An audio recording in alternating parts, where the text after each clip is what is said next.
Buenas noches, seguidores de Hangar Medios. Ya estamos de regreso en Expresiones Tlaxcala. Y como les comenté, pues ya para cerrar las entrevistas del día de hoy, tenemos como invitado al juez Gabriel Flores Alvarado. Él es juez del Poder Judicial a nivel distrital penal de Guriri y Alcocer. Pues bienvenido. Muchas gracias a tu medio, a todo tu público. Un gusto estar con ustedes esta noche. Para iniciar esta entrevista y para que las personas que lo están viendo conozcan un poquito de usted, ¿quién es? ¿Quién es Gabriel Flores? Mira, yo soy originario de Ocotlán, Tlaxcala. Vengo de una familia de maestros, de padres dedicados a la educación, que me han formado, que me formaron en mi juventud, me proporcionaron los valores necesarios para desarrollarnos en la sociedad y desde muy pequeño tuve el gusto por el estudio del derecho.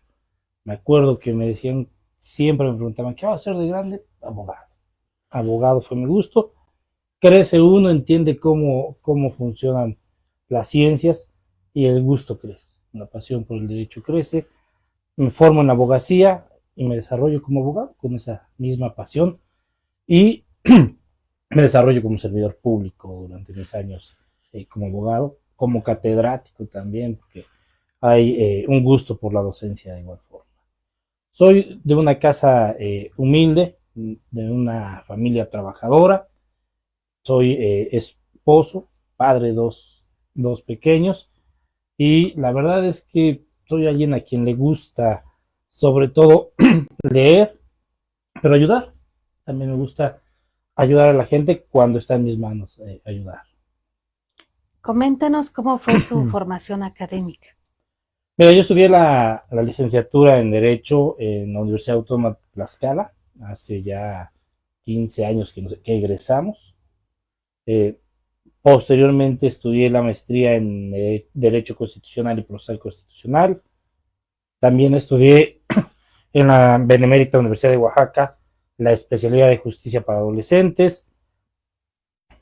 He tomado múltiples cursos y la verdad, si los mencionamos, ahorita no terminamos, presunción aparte, pero los que interesan de la Suprema Corte, de Derechos Humanos, pero además de lo que he estudiado en el derecho, también estudié y me formé para poder dar clases a los jóvenes, ¿no? También cuento con los estudios de enseñanza a través de las diversas habilidades y capacidades que se deben desarrollar en los jóvenes para que puedan aprender las materias.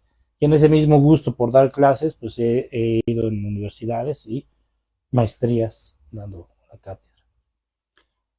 Cuando usted termina la licenciatura, ¿cómo inicia su experiencia laboral?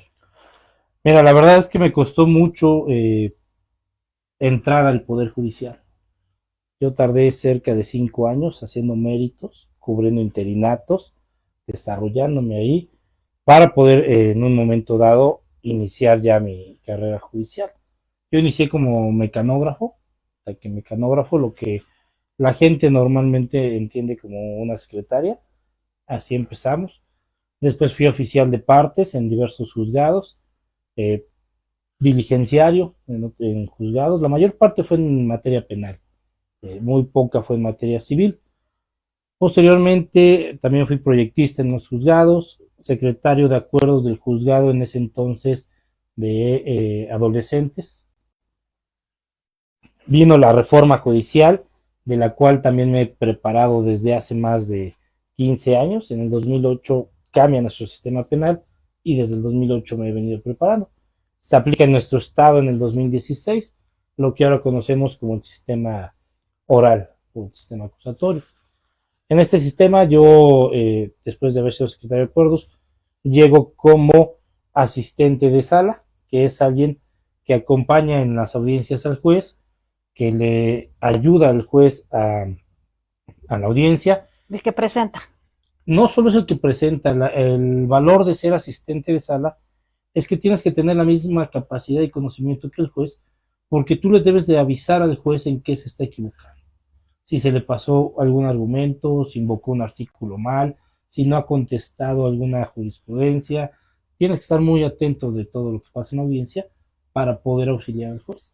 No nada más es, pues ya te presenté, ya quedó, no.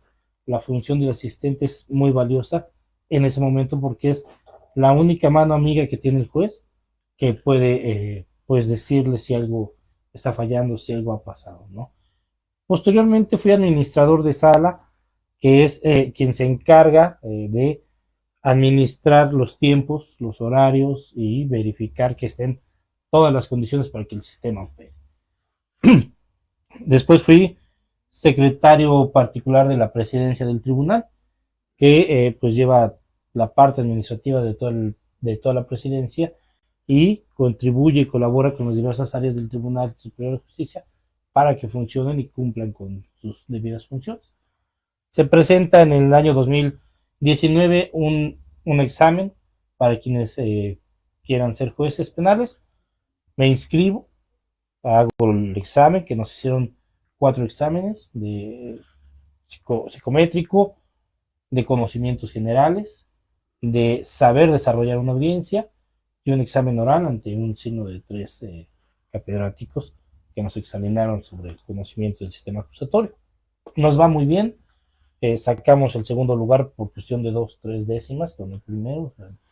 Les digo, por ahí alguna preguntita que se nos fue, nos costó el primer lugar, pero pues la intención era pues estar ahí, ¿no?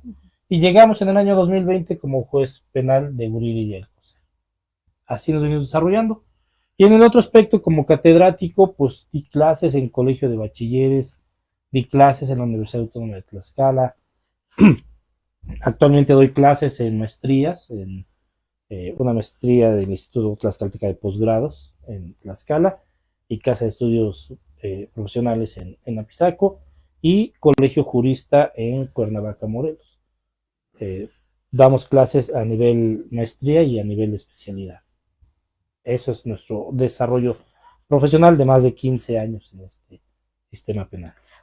Es el cargo de juez que usted ocupa actualmente, para quienes desconocen completamente el tema, ¿qué tipo de casos o qué es lo que resuelve en este caso usted? Mira, un juez de control, debemos de aclarar que en el sistema acusatorio vamos a dividir y conocer 2 tipos de jueces. El juez de control, que conoce de etapas previas al juicio oral, y el tribunal de enjuiciamiento, que conoce propiamente del juicio oral. Fungimos en ambos. En ocasiones tenemos que ser juez de control y en ocasiones nos mandan a traer para ser parte del tribunal de enjuiciamiento, donde 3 jueces van a decidir sobre la culpabilidad o inocencia de una persona.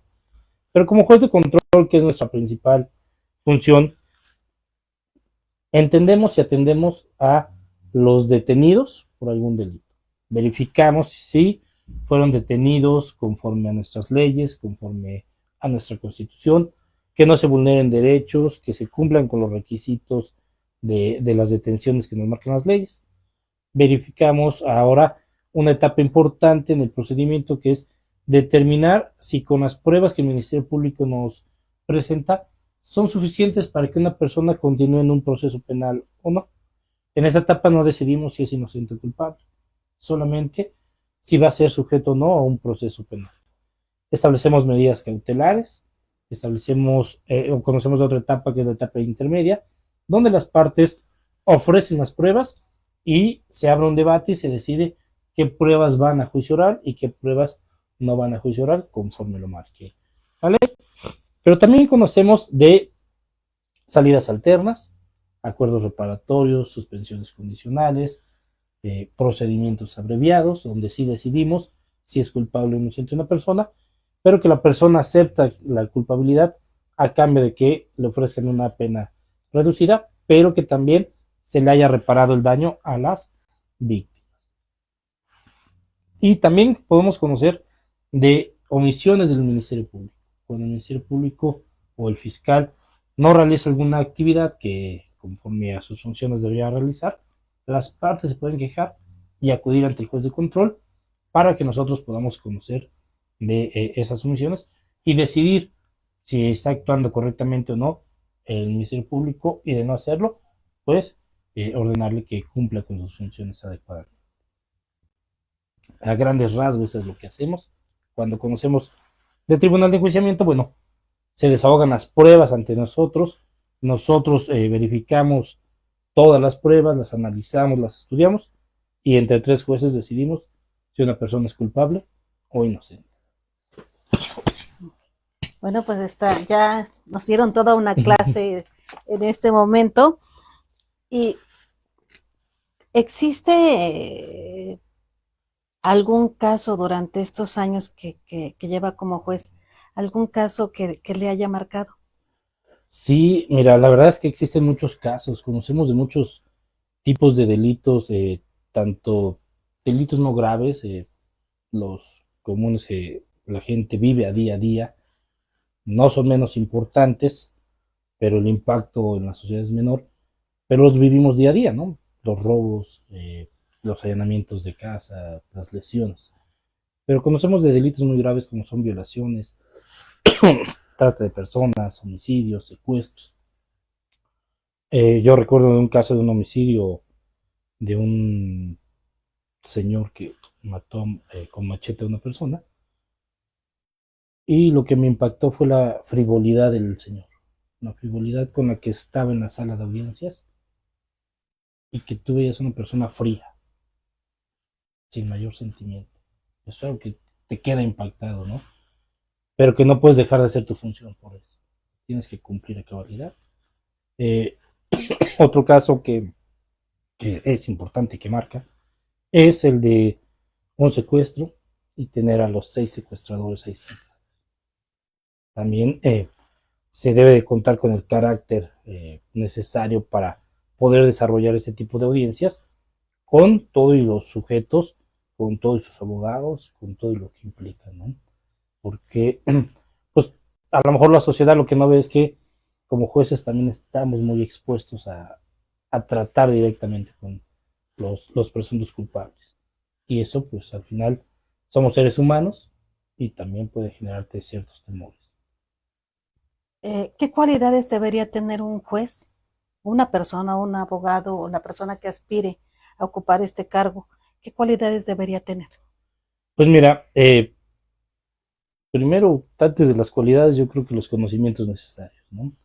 No es fácil ser juez, es una de las funciones más complicadas y más tratándose del sistema acusatorio y el sistema penal, donde las partes acuden y en el mismo momento en el que nos exponen las situaciones, en ese mismo momento debemos de resolver. No tienes espacio de decir, bueno, me voy a mi casa, estudio el asunto, mañana nos vemos y les digo qué va a pasar, ¿no? No, nos los exponen y en ese momento hay que resolver. Entonces, lo primero que tienes que tener es pleno conocimiento del derecho. No puede ser improvisado, no puede ser alguien que no tenga el desarrollo cognitivo del derecho, que es muy importante porque para eso nos preparamos, ¿no? Para eso invertimos años de estudio, de experiencia, tomamos muchos cursos, estudiamos todo tipo de leyes. Y ya que tienes el conocimiento, bueno, ahora vienen las habilidades, ¿no? Tienes que ser empático con las personas, con las víctimas, con quien se presenta, pero tampoco puedes dejar de lado que la otra persona es un ser humano y que tienes que proteger sus derechos.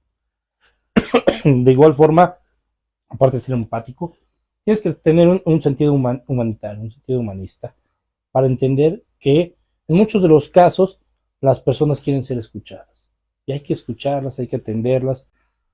No pueden llegar a un sistema y ver a un juez mal encarado, enojado y todavía regañándolos. Tienes que saberles explicar qué sucede en cada uno de sus casos para que ellos entiendan qué está pasando, para que ellos sepan cómo va a seguir el proceso penal, cómo deben de hacer las cosas para obtener un resultado favorable, que es lo que ellos buscan a través de sus abogados, del Ministerio Público.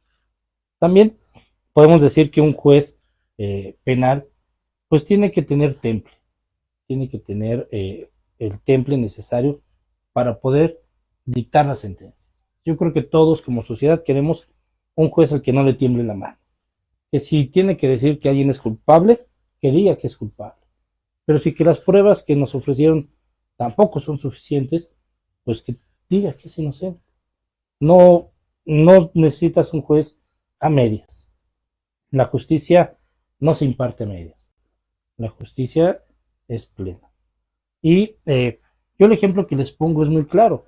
Eh, la balanza que todos conocemos, lo hemos visto a una diosa de la justicia colgando una balanza. Algunos me preguntaban, ¿por qué la balanza está inclinada? ¿No? ¿Por qué no está pareja?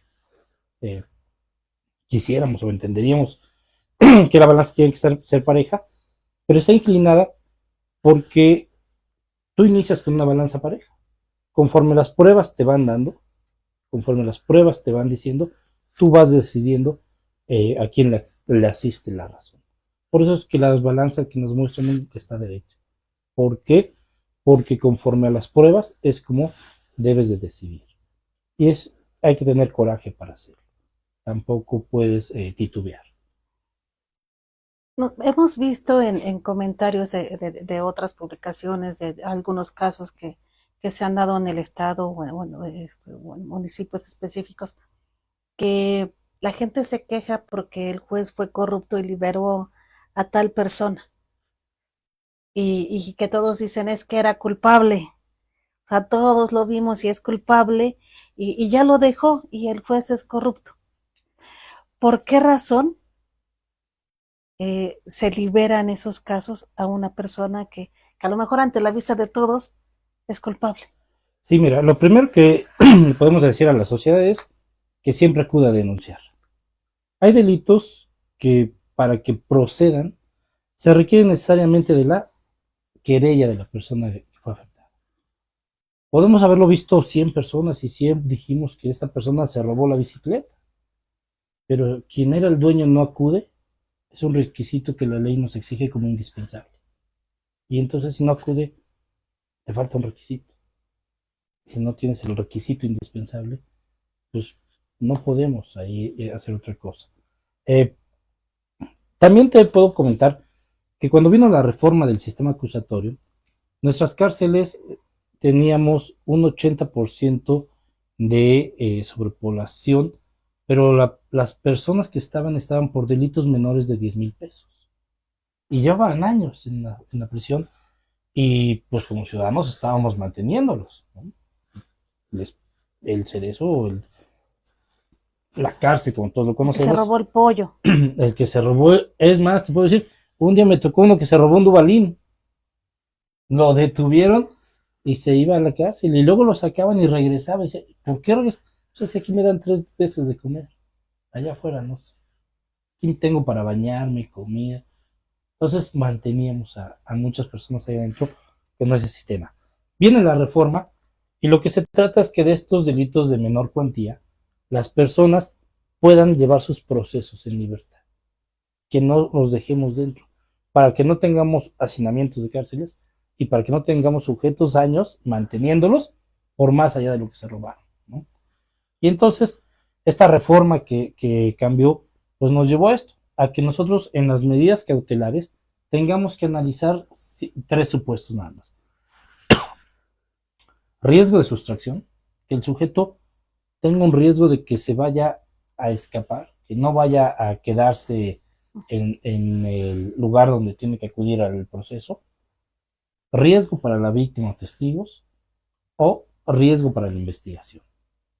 En este sentido, pues si tú eres una persona que fuiste detenida, acusada por haber robado, golpeado o alguna situación así, pero tienes toda la vida viviendo en tu misma casa, tienes un trabajo, a lo mejor no es el trabajo que te debe de ganar mucho, pero tienes un trabajo, tienes una familia, hijos que acuden a la escuela, padres de alta edad que hay que cuidar, pues no eres alguien que se va a escapar porque te robaste 10,000 pesos, ¿no?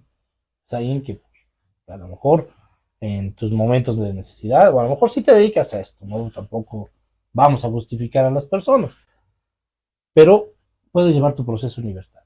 Y en un momento dado, a lo mejor hasta pagas el daño y terminas tu proceso.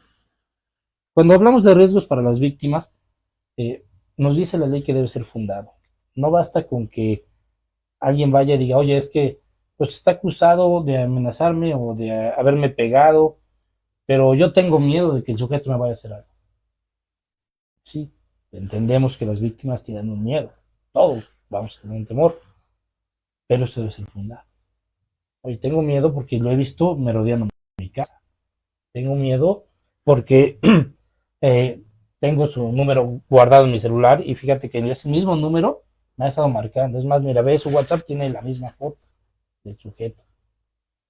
Y si no, pues voy y denuncio y que se haga la investigación pertinente de quién es el número para que vean que es el sujeto, ¿no? Y entonces ya podemos hablar de un riesgo.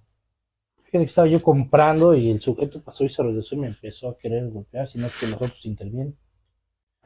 Bueno, tenemos testigos. Entonces ya tenemos un riesgo fundado. Pero no basta con solo el dicho de las personas.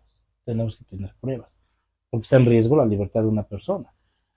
Y cuando hablamos de riesgos para la investigación, bueno, pues puede ser alguien que tiene la capacidad de influir en los peritos, en los policías de investigación. Y ahí es cuando decimos, este sujeto tiene que quedar dentro. Si se cumple alguno de estos supuestos, los vamos a dejar en prisión. Si no se cumplen, y esto es obligación del fiscal del Ministerio Público, recabar las pruebas para proporcionarlas al juez y que el juez vea que existe uno de estos riesgos, es cuando los dejamos adentro. Pero si no nos dan las pruebas, si no nos ofrecen esos medios de prueba, los jueces, por más que querramos, los jueces, por más que compartamos la visión de la sociedad, no podemos. Como tú lo dices, la sociedad tiene la percepción de que los jueces somos corruptos. Pero déjame decirte que en este sistema todo queda grabado en audio y video. Absolutamente todo. Y entonces, no es que el juez haya decidido a escondidas, a medianoche. Todo está grabado en audio y video. Y este video lo puede pedir la defensa, el asesor jurídico, el Ministerio Público. Todo está ahí. Ahí es donde podemos ver quién realmente no cumplió con su función. Si fue el juez, si fue el Ministerio Público o si fue el asesor jurídico. Entiendo a la sociedad, todos entendemos a nuestro país, pero a veces por no saber cómo funciona nuestro sistema, seguimos teniendo concepciones erróneas. Tampoco quiero decir que no pase en nuestro país, pasan y pasan muchas cosas. Pero creo que hoy, con estos sistemas de videograbación, podemos tener una certeza de quién actuó de qué forma y si lo hizo bien o no para la sociedad. Eso, digamos que en caso de que la persona eh, no esté de acuerdo con la sentencia, ya puede recurrir con esto a una apelación. Sí, va a la apelación y en la apelación revisan estos audios y videos y los magistrados deciden si lo hicimos correcto o no. Y déjame comentarte algo. Yo he conocido más de 1000 casos. Mil causas han pasado por mis manos. Y en solo 25 han acudido a la apelación. Solamente 25 ocasiones no han estado de acuerdo con mi resolución. Y de esas 25, en solo 5 me han dicho que no lo hice adecuadamente. O sea, mi margen de haberme dicho que no actué conforme a derecho, pues es muy bajo. Porque al final, pues también el derecho se analiza. Nosotros resolvemos en el momento, pero en la apelación tienen más tiempo. Con toda la calma pueden revisar, regresar el audio, escuchar si dijo o no dijo, verificar la prueba. Nosotros no. Nosotros tenemos en ese momento. Si nos dijo algo y lo anotamos, bien. Si no nos lo dijo, nos perdimos, también es un error. Pero tenemos que hacerlo en el momento. Y la sala pues tiene más tiempo, ¿no? Pero este es nuestro sistema y para eso está. Así debe de funcionar. Pues ya estamos por finalizar. Tiene muchos fans. Dicen que Muchas gracias. el buen juez, la mejor opción, el mejor candidato con experiencia, el buen juez, un juez preparado con experiencia y por examen, por una impartición de justicia, el mejor juez preparado con experiencia, el mejor juez. Vota Gabriel Flores Alvarado. Tlaxcala necesita personas preparadas, basta de que el gobierno imponga a los funcionarios. Y bueno, estamos en la etapa final. ¿Por qué en esta Cámara? ¿Por qué deberían votar por usted? Es muy importante elegir bien. Y en este caso, un servidor es una, no es una, soy la mejor opción porque tengo la experiencia, la capacidad, el conocimiento y las aptitudes necesarias para seguir ejerciendo el cargo de juez. Por eso yo creo que al votar deben de elegir a quien reúna todos estos requisitos para que nuestro sistema siga funcionando adecuadamente. Ok, y ya tienen lista ahí la boleta. ¿Nos puede explicar cómo votar? Claro, ¿Cómo votar por un usted? servidor va en la boleta color lila, acuérdense, lila, en el número 14. Si vemos la boleta de frente, del lado izquierdo van a encontrar a las mujeres, del lado derecho van a encontrar a los varones, y un servidor está con el número 14, Flores Alvarado Gabriel. Hay que colocar el número 14 en los espacios que nos marca arriba en blanco. En esos cuadritos blancos que aparecen, ahí hay que poner el número 14. ¿Y algo más que quiera usted agregar? Agradecerte por el espacio, agradecer al público que nos escucha, agradecer que nos permiten llegar a ellos y sobre todo pues invitarlos a votar el 1 de junio, a ejercer este derecho, pero eligiendo bien. Y bueno, ¿cómo lo encuentran en redes sociales para quienes quieran conocer un poco más de usted? Claro, a mí me encuentran como Gabriel Flores en Facebook. Básicamente es la que utilizo. Es más fácil para un servidor ahí que alguna otra, pero es lo mismo, ¿no? Ya hoy en día las redes se unen en una sola. En Facebook me encuentran como Gabriel Flores. Muchísimas gracias. Gracias a ustedes. Gracias a todos los que nos están viendo y bueno, pues ya escucharon, ustedes podrán tomar una decisión, tenemos más entrevistas y podrán comparar los perfiles y si no, pues también pueden buscarlo en la página del ITE. Conócelos. Bueno, muchísimas gracias a todos. Muchas gracias. Nos saludamos el día de mañana a las 7 de la noche. Gracias y también les recordamos, las puertas de Hangar Medios están abiertas. En caso de que sea usted el elegido nuevamente, lo esperamos aquí para que nos comente cómo le va. Claro que sí, aquí estaremos con ustedes de nuevo. Muchas gracias y gracias a todos.